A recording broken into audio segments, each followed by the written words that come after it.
안녕하세요. 무더운 여름이 지나고 어느덧 시원한 가을이 찾아왔습니다. 환절기에 건강 유의하시고 이 가을도 주의 말씀과 함께 능력 있게 살아내시는 모든 은평교회 성도님들 되시기를 바라겠습니다. 이번에 우리는 예레미야 애가서를 17일부터 28일까지 약 열흘 동안 읽게 될 텐데요. 그러면 애가서 산책 바로 시작하도록 하겠습니다. 예레미야 애가는 장르로 말하면 시로 분류되기도 하고 또 구약 성경의 히브리식 분류를 따르자면 거룩한 글들이라는 의미로 성문서에 속한 성경이에요. 애가는 슬픈 현실을 노래로 표현한 글이죠. 본래 히브리 전통을 따라서 이 책의 이름은 성경의 첫 번째 글자로 불렸었습니다. 이 단어가 뭐였냐면 탄식의 소리를 의미하는 또는 왜, 어떻게 로 번역할 수 있는데요. 오늘날 우리말로 애가, 영어로는 lamentation. 굉장합니다. 이로 불리게 된 이유가 뭐냐면 라틴어 성경이 이 책의 제목을 lementationes로 바꾸어 부르기 시작한 그 전통에 따른 것입니다. 그리고 이 단어는 복수명사로 말하자면 애가들이라고 번역하는 게 더 정확한 표현이에요. 라틴어 성경 번역에 일조했던 제롬 히에로니무스는 이 애가를 시편과 같이 항목 단위의 모음집, 그러니까 여러 시편들의 모음집으로 간주했기 때문에 애가들이라는 이름을 붙인 것 같아요. 그러니까 이 애가에는 성경 곳곳에서 발견되는 탄식시와 그다음에 애가 그리고 조가들이 여러 개가 등장하는 걸 볼 수 있습니다. 그래서 애가를 읽다 보면 이거 어디서 많이 읽어본 것 같은데 라는 생각이 드실 거예요. 이런 이유 때문이라고 생각하시면 될 것 같습니다. 애가서 3장을 보면 이런 특징들이 잘 드러나는데요. 애가 3장 4절에서 6절을 제가 한번 읽어보겠습니다. 나의 살과 가죽을 쇠하게 하시며 나의 뼈들을 꺾으셨고 고통과 수고를 쌓아 나를 애우셨으며 나를 어둠 속에 살게 하시기를 죽은 지 오랜 자 같게 하셨도다. 벌써 이 어둡고 컴컴하고 그런 분위기가 느껴지시죠? 근데 시편 22편을 보니까 이런 구절이 있습니다. 시편 22편 14절에서 15절이에요. 나는 물같이 쏟아졌으며 내 모든 뼈는 어그러졌으며 내 마음은 밀랍 같아서 내 속에서 녹았으며 내 힘이 말라 질그릇 조각 같고 내 혀가 입천장에 붙었나이다. 주께서 또 나를 죽음의 진토 속에 두셨나이다. 이 두 시를 한번 보시죠. 어휘의 유사성은 물론이고 전체적인 그 애가와 탄식의 분위기는 말로 할 수 없을 정도로 유사한 걸 보실 수 있어요. 시편 22편이나 69편 또 이사야 53장에 등장하는 그 고통받는 종의 노래까지 애가의 탄식과 많은 부분에서 병행을 이루고 있는 구절들이 있어요. 특이한 점은 신약 복음에서 예수님이 예루살렘을 보시며 슬퍼하시는 것이나 또 예수님의 삶과 사역, 그 십자가에 죽으시는 그 희생의 분위기가 이 애가의 분위기와 평행을 이룬다는 것이죠. 바로 이 부분은 오늘 우리가 애가를 읽을 때 그냥 이 애가를 단지 유대인들의 슬픈 역사만을 위한 책으로 치부해서는 안 된다고 생각하게 만드는 점이기도 합니다. 구속사 안에서 애가가 갖는 신학적 의미와 비중이 있다는 것이죠. 그럼 이 애가의 저자는 누구일까요? 우리가 저자를 한번 살펴볼게요. 전통적으로 애가의 저자는 예레미야로 생각되어 왔습니다. 일단 역대하 35장 25절과 애가의 내용이 상당히 밀접한 연관이 있어 보이기 때문인데요. 기원전 6세기경의 그 상황적 묘사가 애가가 다루는 그 내용을 떠오르게 하기에 충분하기 때문입니다. 역대하 35장 말씀을 제가 한번 읽어보겠습니다. 예레미야는 그를 위하여 애가를 지었으며 모든 노래하는 남자들과 여자들은 요시야를 슬피 노래하니 이스라엘의 규례가 되어 오늘까지 이르렀으며 그 가사는 애가 중에 기록되었더라. 이 역대하 말씀처럼 애가는 파괴된 예루살렘 성에 대한 여성과 남성의 탄식을 다루고 있어요. 그렇기 때문에 이 예레미야가 지어 부른 애가가 바로 이 애가일 것이다 라고 생각된 것이죠. 그리고 또 바빌로니아의 탈무드라는 그 책에는요, 예레미야가 그의 이름으로 열왕기서와 애가를 기록했다라는 기록이 남겨져 있어요. 또 애가를 해석한 유대 랍비들의 기록을 담고 있는 탈굼 가운데 한 책은 그 책을 시작하면서 대제사장이며 선지자인 예레미야가 말하기를 이라고 기록하고 있습니다. 이 애가를 주해한 그 탈굼의 말이죠. 그뿐만 아니라 헬라어로 번역된 성경이나 라틴어 성경을 보더라도 이런 전통적인 견해를 이어받고 있다는 사실을 알 수가 있어요. 특히 기독교 정경 순서를 보자면 예레미야서 다음에 바로 이 애가가 배열된 것도 아마 이와 같은 의미의 해석 때문이지 않겠냐 생각해 볼 수 있는 대목이죠. 이런 점을 생각해 봤을 때 정확하지는 않지만 예레미야 선지자가 유대의 멸망을 목격했을 그 기원전 6세기, 그러니까 BC 586년경에 그 무너지는 예루살렘을 위한 애가, 조가로 기록되었을 것으로 추정이 가능합니다. 하지만 유대인들의 그 5대 절기 가운데 한 날에 낭독하고 읽히는 이 애가의 히브리식 이름은 예레미야 애가가 아니라 그냥 애가라고 한다는 점은 저자에 대해서는 다양한 가능성을 열어두고 있는 이유가 되기도 합니다. 히브리어 성경을 보면 예레미야서와 이 애가는 우리가 보는 성경과는 다르게 아주 멀리 떨어져 있어요. 70인경 성경에 와서야, 다시 말해 성경이 헬라어로 번역된 그 성경에 와서야 예레미야의 애가라는 말이 나타나죠. 그럼에도 불구하고 우리가 이 책의 원저자가 예레미야일 것이라고 생각하는 것이 잘못된 생각은 아닙니다. 그 이유는 바로 애가의 주제가 바벨론의 예루살렘 함락이라는 그 참혹한 역사를 다루고 있기 때문이에요. 구약 성경을 앞에서부터 쭉 읽고 있는 독자라면 예루살렘이 가지고 있었던 신앙적 의미 그리고 하나님의 약속을 잘 알고 있을 겁니다.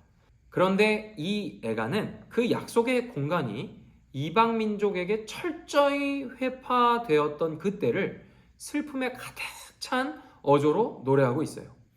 따라서 유대의 멸망을 가장 가까이에서 경험한 선지자인 이 예레미야가 이 애가의 원저자일 가능성이 높은 것이죠.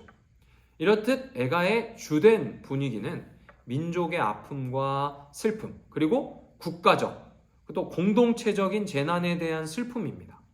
그러나 여기서 그치지 않고 이 애가는 개인적인 슬픔과 고통에 대해서도 다루는 책입니다. 애가에는 공동체 얘기뿐만 아니라 개인 애가, 장례식 애가, 지혜의 교훈, 감사의 노래가 다 포함되어 있는 아주 복합적인 슬픔을 노래하는 책이에요. 네, 그럼 이제 애가의 내용을 살펴볼 텐데요. 애가의 내용은 구조를 빼고 이야기할 수가 없습니다. 앞서 말씀드린 대로 애가는 유대력으로 5번째 달인 아부월에 낭독된 책이에요. 그러니까 이 절기 때 이 책을 잘 낭독하려면 일단 낭독하기 쉽게 기록되어 있어야겠죠. 이 애가의 기록 특징 가운데 하나는 무엇이냐면 1장부터 5장까지 아주 규칙적으로 히브리어 알파벳 순서대로 절들이 기록됐다는 겁니다. 이건 낭독하기도 쉽고 암송하기도 편하도록 의도되었을 것이라고 생각할 수 있는 부분인 거예요. 애가는 총 5개의 장, 5편의 시로 구성된 능숙한 구성의 책입니다. 랄레만이라고 하는 신학자는 그 각 장의 주제를 다음과 같이 이야기하는데요. 표를 한번 보시겠어요? 이 첫 번째 장은 예루살렘이 애곡한다 라는 주제고, 두 번째 장은 하나님이 원수와 같다 하면서 그 심판하시는 하나님에 대한 어떤 불평과 탄식이 등장을 합니다.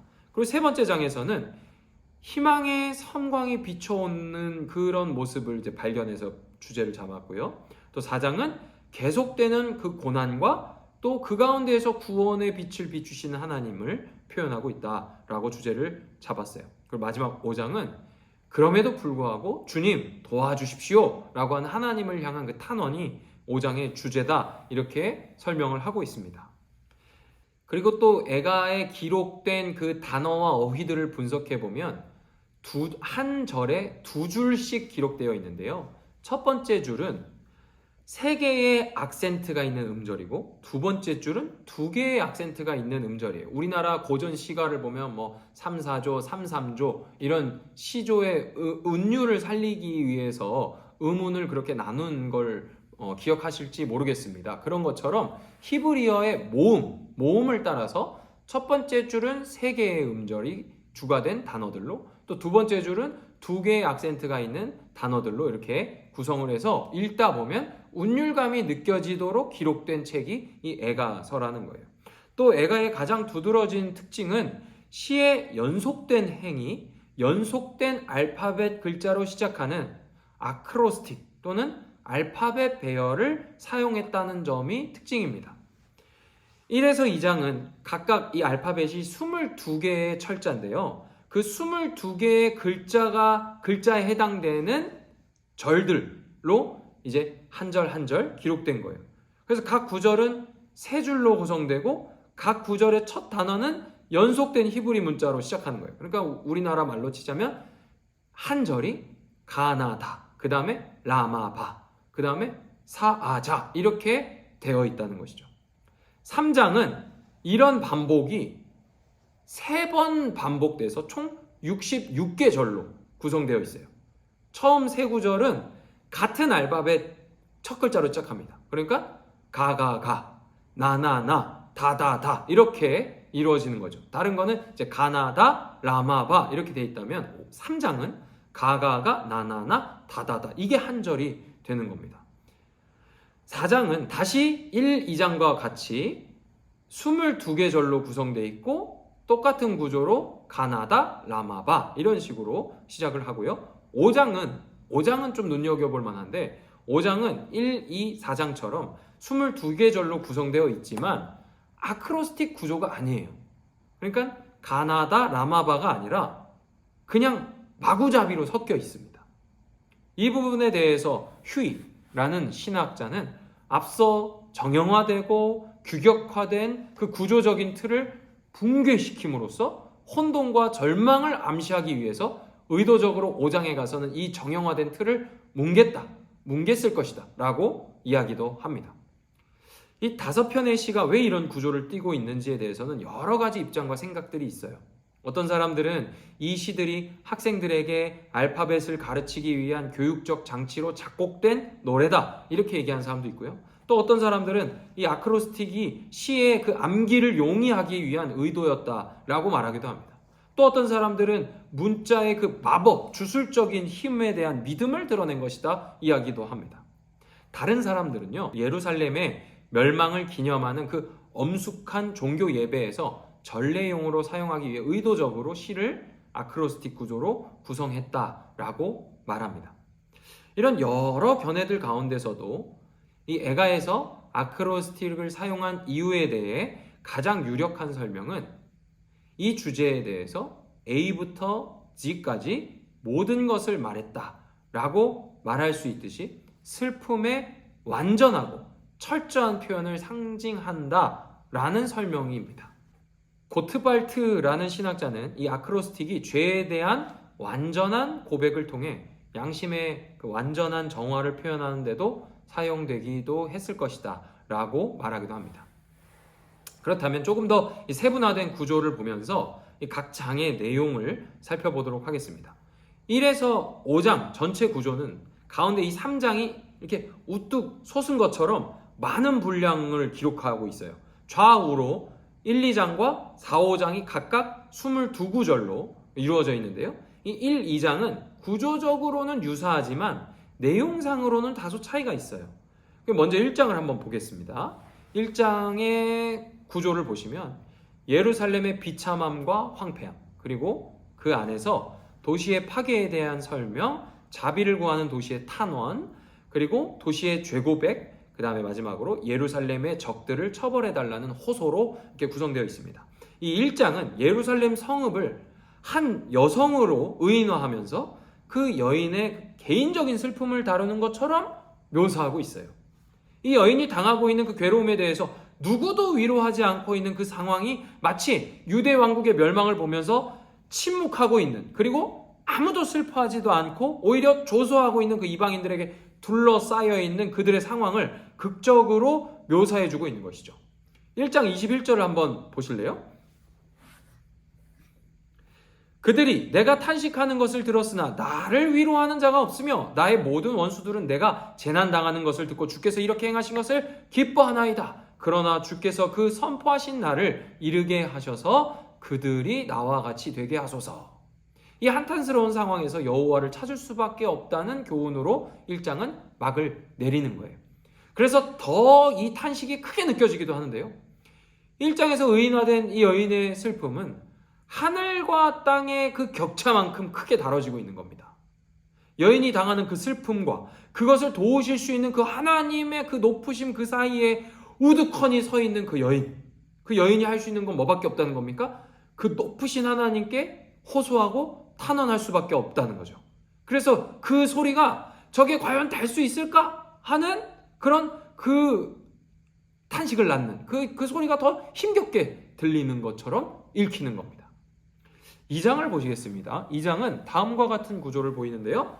성읍에 대한 하나님의 심판에 대해서 이야기하면서 첫째로 예루살렘의 멸망으로 표현된 하나님의 진노, 그 다음에 그 가운데에서 고통당하고 있는 백성들, 그리고 거짓 선지자들의 그 잘못된 조언, 그리고 이런 상황에 빠져있는 유대인들을 향하여 적들의 조롱하는 그 모습을 이렇게 쭉 나열하고 있어요.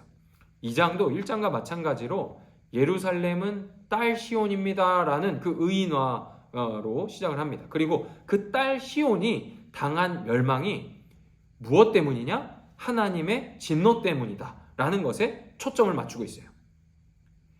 하지만 그 하나님의 진노는 하나님의 그 어떤 자의적이거나 임의적인 그냥 하고 싶은 대로 랜덤하게 나오는 그런 심판이 아니라 철저히 하나님의 공의에 기초하고 있는 진노, 곧 심판이라는 것을 시인은 노래하고 있는 겁니다.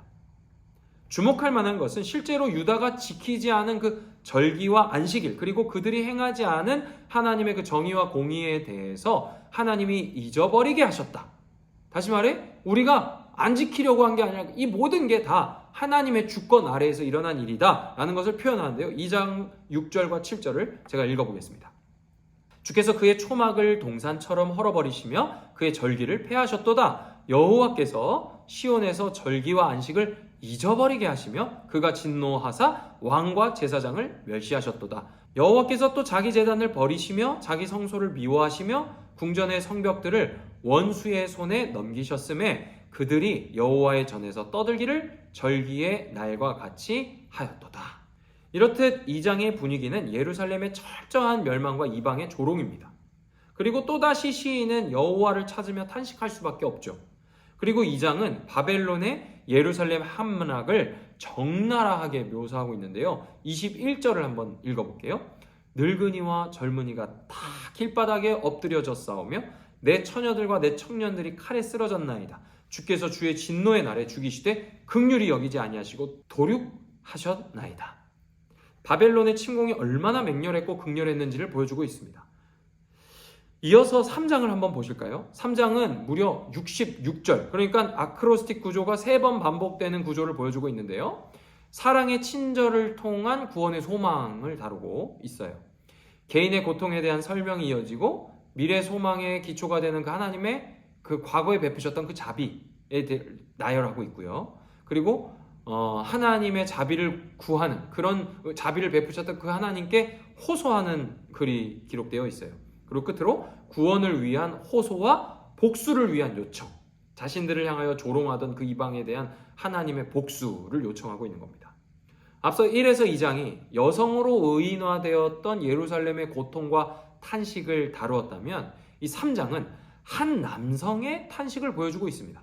그리고 공동체의 탄식이 아니라 개인적인 탄식이에요. 그리고 그 고통을 보여주고 있어요. 특별히 3장은 욥의 탄식과 시편의 애가들과 이사야서를 인용하고 있는 그 부분이 아주 풍성하게 다뤄지고 있는데요.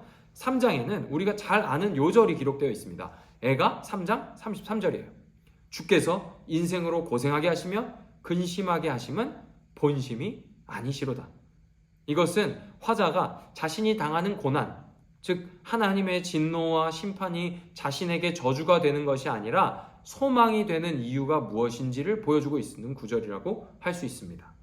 33절은 우리가 너무 잘 알고 있지만 앞선 절들을 함께 읽으면 이 화자의 그 하나님의 심판에 대한 인식이 잘 드러나는데요. 한번 보시죠. 26절부터 32절입니다. 제가 읽겠습니다. 사람이 여호와의 구원을 바라고 잠잠히 기다림이 좋도다. 사람은 젊었을 때에 멍에를 매는 것이 좋으니 혼자 앉아서 잠잠할 것은 주께서 그것을 그에게 메우셨음이라. 그대의 입을 땅에 티끌에 댈지어다 혹시 소망이 있을지로다.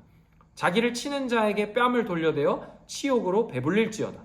이는 주께서 영원하도록 버리지 아니하실 것임이며 그가 비록 근심하게 하시나 그의 풍부한 인자하심에 따라 긍휼히 여기실 것임이라. 이것은 오늘날 우리에게도 의미 있는 탄식이고 소망의 노래가 됩니다. 우리가 의를 위하여 핍박당할 때, 복음적인 삶, 그리스도인의 삶을 살려고 할 때 겪게 되는 어려움과 부담들이 사실은 우리를 살리는 일이라는 사실을 떠올리게 하는 것이죠. 이런 맥락에서 3장은 지극히 개인적인 것처럼 보이지만 또 그렇게 개인적이지만은 않고 하나님 백성 전체에게도 동일하게 적용될 수 있는 내용이라고 할 수 있겠어요. 4장을 한번 보겠습니다. 4장은 포위 공격으로 인해서 백성들이 슬퍼하고 있는 그 또 슬픔의 이야기가 다시 등장하는데, 첫 번째로 더 좋았던 시절을 추억하고요. 그리고 선지자와 제사장들이 어떤 죄를 지었는지 고발합니다. 그리고 헛된 도움 요청이 무엇이었는지를 또 보여주고, 또 에돔에 다가오는 그 형벌을 우리에게 말해주고 있어요. 헛된 도움이 무엇이었냐면 하나님께 간청하지 않고 이방 민족들을 의지해서 그 위험을 타개하려고 했던 그들의 잘못을 보여주는 겁니다. 4장은 예루살렘의 그 과거와 현재를 대조하고 있는데요. 그 대조는 1절부터 그려져요. 순금은 질 항아리가 되었고 하나님의 백성은 광야의 타조와 같이 되어 맛있는 음식을 먹던 이들은 거리에서 구걸하게 되고 붉은 옷을 입던 사람들은 거름더미 위에 있고 하얗던 얼굴은 숲보다 검게 되었고 피골이 상접하게 되었다라고 하는 현재의 어떤 그 괴로움을 대조적으로 보여주고 있는 거예요. 예루살렘의 현재가 황폐하게 그지없는 상황이 되었다는 것을 대조적으로 그려내면서 우리가 얼마나 비참한 자들이 되었는지, 즉 하나님의 공의를 떠나 살 때 어떤 존재가 되는지를 에가가 보여주고 있는 거예요. 이건 단순히 유대인의 멸망만 떠올리게 하는 것 이상의 의미를 갖고 있죠. 창세기를 보시죠. 하나님을 떠나서 스스로 주인이 되려고 했던 그 아담의 타락, 우리 너무 잘 알지 않습니까? 또 자신의 정욕대로 범죄했던 인간들의 모습을 그려내면서 하나님의 공의에서 멀어진 인간들이 어떤 심판 가운데 놓이게 되는지 성경 곳곳에서 우리는 발견할 수 있습니다. 그뿐만 아니라 신약에 와서도 우리는 이런 하나님의 교훈을 어렵지 않게 발견할 수 있죠. 예수님께서는 우리와 당신의 관계를 그 포도나무와 가지로 비유하시면서 우리가 그의 안에 있을 때 생명을 얻을 수 있다 말씀하셨어요. 그리고 그 나무에서 떨어진 가지는 어떻게 된다고 합니까? 버려진 가지가 되어서 불살라진다 말씀하셨지 않습니까? 따라서 에가의 상태의 이 대조 방식은 우리가 공의를 떠나 살 때 어떤 모습의 삶을 살게 되는지 잘 보여주고 있는 책이라 할 수 있습니다. 끝으로 5장입니다. 5장의 내용을 구분해서 보자면 자비와 구원을 위한 기도가 이제 주된 주제고요. 첫 번째로 백성들의 고난과 고통, 두 번째로 기쁨과 희망이 상실되었다는 것을 보여주고 주님의 그 회복된 은혜에 대한 호소로 끝이 나는 걸 볼 수 있습니다. 5장은 1장과 2장 그리고 4장처럼 22개의 절로 구성되어 있긴 하지만 다른 장처럼 규칙을 전혀 찾아볼 수가 없는 것이 특징이에요. 이것은 4장에서 절정에 이른 것처럼 보이는 그 유대인들이 당해야 했던 그 황폐함의 극치를 구조적으로 정형화된 틀 안에서 설명한 1, 2, 4장과는 다르게 이 5장 그것마저도 깨뜨리면서 우리에게 더 가시적으로, 시각적으로 그 황폐함을 극렬하게 드러내고 있는 거죠. 5장의 특징은 두 가지로 정리해 볼 수 있는데요. 첫째는 각기 다른 부류의 사람들이 서로를 위해서 기도하고 탄원하고 있다는 점이에요. 이것은 고통과 애통의 상황에서 감정을 숨기고 하나님을 등지고 돌아서는 게 아니라 그 슬픔이라는 감정을 가지고 하나님 앞으로 나오라는 그 초청으로 들리기까지 해요. 그리고 두 번째 특징은 5장 마지막 구절에 숨어 있는데요. 우리말 성경으로 먼저 한번 읽어보겠습니다. 19에서 22절입니다. 여호와여 주는 영원히 계시오며 주의 보좌는 대대에 이르나이다. 주께서 어찌하여 우리를 영원히 지시오며 우리를 이같이 오래 버리시나이까. 여호와여 우리를 주께로 돌이키소서. 그리하시면 우리가 주께로 돌아가겠사오니 우리의 날들을 다시 새롭게 하사 옛적 같게 하옵소서. 주께서 우리를 아주 버리셨사오며 우리에게 진노하심이 참으로 크시나이다. 여기서 우리는 하나님의 그 영원하심과 자신들에게 내려진 그 영원하신 하나님의 진노에 대한 탄식을 보게 되는데요. 그런데 이 5장 마지막 단락은 사실 질문으로 끝나고 있습니다. 우리말로는 그 질문이 잘 드러나질 않아요. 세번역 성경과 NLT 영어 성경을 보시면 이 마지막 22절이 질문으로 끝나는 걸 확인할 수 있는데요. 세번역 성경은 아래와 같이 번역하고 있습니다. 주님께서 우리를 아주 버리셨습니까? 우리에게서 진노를 풀지 않으시렵니까? 이렇게 번역했고요. 또 NLT 성경은 이렇게 번역했습니다. Or have you utterly rejected us? Are you angry with us still? 이렇게 얘기했어요. 의문문으로 마친다는 것은 그렇게 하지 말아달라는 그 간청의 의미를 담고 있는 거죠. 유한한 우리가 영원하신 그 하나님의 그 영원한 심판을 감당하기에는 너무 버겁습니다 라는 탄원인 것이죠. 그리고 마치 우리도 이런 질문을 안고 살아가라는 그 성경의 명령처럼 보이기도 합니다.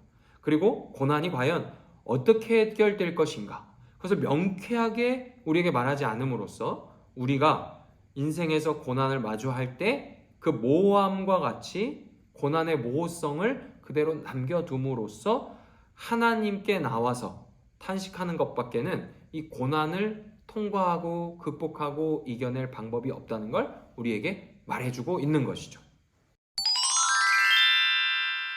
네, 에가는 5편의 잘 짜여진 시로 구성된 성경이라 말씀을 드렸습니다.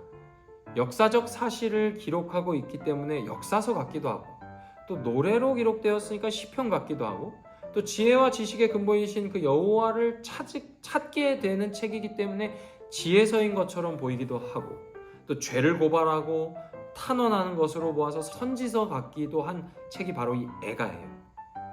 짧지만 강력한 이 책이 유대인들에게 왜 그토록 사랑받고 또 오늘날의 교회 역시 이 책을 사랑하는지 잠깐이었지만 소개해드려 봤는데요. 저 역시 이번 영상을 준비하면서 에가서를 다시 보게 되었습니다. 무엇보다 이 특별 새벽 기도의 기간 동안에 에가서를 묵상하시면서 그 고난과 절망 가운데 계신 분이 계시다면 하나님 앞에 나와서 깊이 탄식하시면서 눈물 흘리시고 또 영원하신 하나님의 그 놀라우신 계획과 섭리 그리고 약속을 다시 한번 확인하시는 그러한 기간 되시면 참 좋겠다 생각해 봅니다. 또 이 말씀을 기억하시면 좋겠어요. 나를 따르려거든 각자의 십자가를 지고 따르라고 말씀하셨던 그 예수님의 말씀처럼 우리의 고난이 주를 닮아가는 은혜의 자리로 변화받게 되는 그 묵상의 시간과 자리가 되실 수 있기를 소망해 봅니다. 네, 그럼 에가서 산책 여기까지고요. 다음 11월이 되어서는 제가 디모데전서와 디모데후서로 인사드리도록 하겠습니다. 그럼 우리 모두 특별 새벽 기도에도 화이팅 하시고 남은 기간 동안 하나님의 말씀과 함께 동행하시는 우리 은평의 모든 성도님들 되시기를 바라면서 인사드리겠습니다. 샬롬!